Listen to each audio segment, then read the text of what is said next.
بسم اللہ الرحمن الرحیم۔ ایکوٹ انڈر ٹرائل میں آپ کا استقبال ہے۔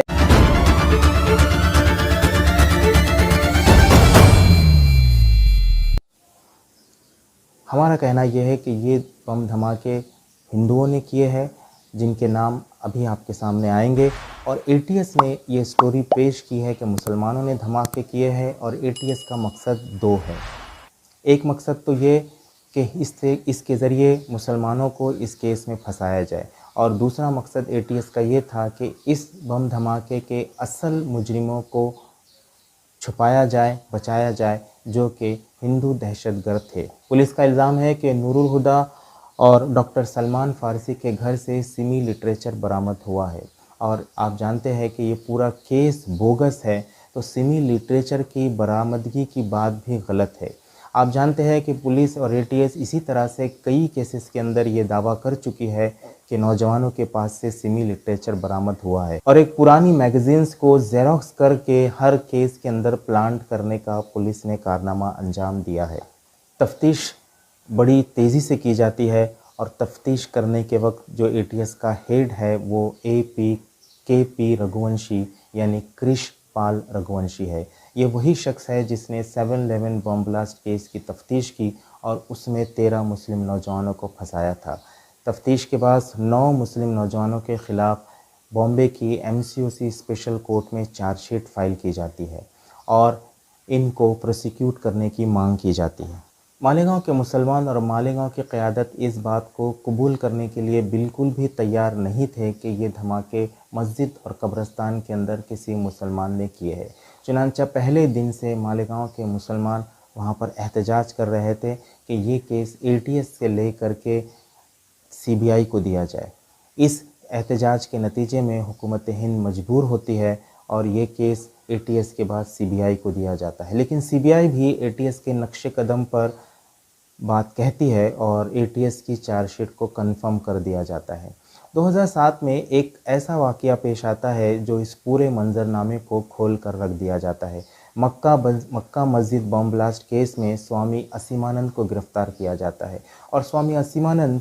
سیکشن 164 کے تحت میجسٹریٹ کے سامنے ایک بیان درج کرتا ہے، اور وہ یہ کہتا ہے کہ مالیگاؤں بم دھماکے ہندوؤں نے کیے ہیں، اور ان کے ہی لڑکوں کا یہ کارنامہ ہے۔ یہ بیان سامنے آنے کے بعد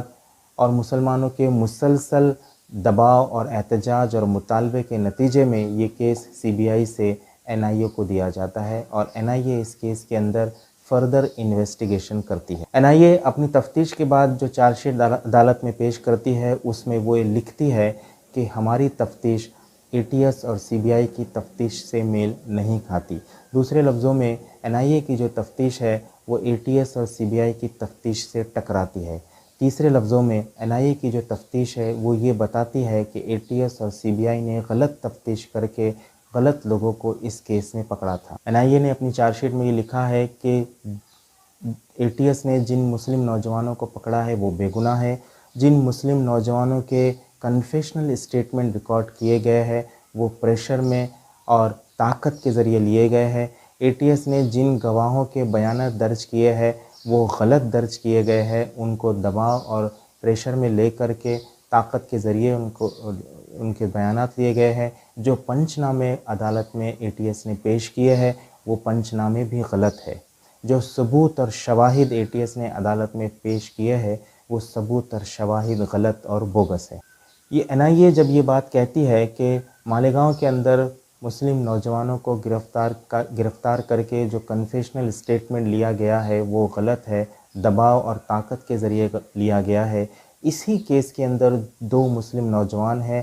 جو آصف بشیر خان اور شیخ محمد علی کے نام سے مشہور ہے، اور جن کا کنفیشنل اسٹیٹمنٹ محمد علی کا مالیگاؤں کیس میں لیا گیا، لیکن اس کنفیشنل اسٹیٹمنٹ کو نہیں مانا گیا، اور محمد علی اور آصف خان کو اس کیس سے بیل بھی دی گئی اور اس کیس سے ڈسچارج کر دیا گیا۔ لیکن سوال یہ ہے کہ یہی وہ 2 شخص ہیں جن کو 7/11 کیس میں پھنسایا گیا، یہی وہ 2 شخص ہیں جن کو اے ٹی ایس نے کنفیشنل اسٹیٹمنٹ لے کر کے 7/11 کیس میں ان کو سزا دے دی، اور آصف خان کو پھانسی کی سزا دی گئی ہے، اور آپ جانتے ہیں کہ محمد علی کو اسی کنفیشن کی بنیاد پر عمر قید کی سزا ملی ہے۔ سوال یہ ہے کہ ایک ہی ایجنسی دو مقامات پر ایک ایکیوز کے دو کنفیشنل اسٹیٹمنٹ ریکارڈ کرتی ہے اور ایک جگہ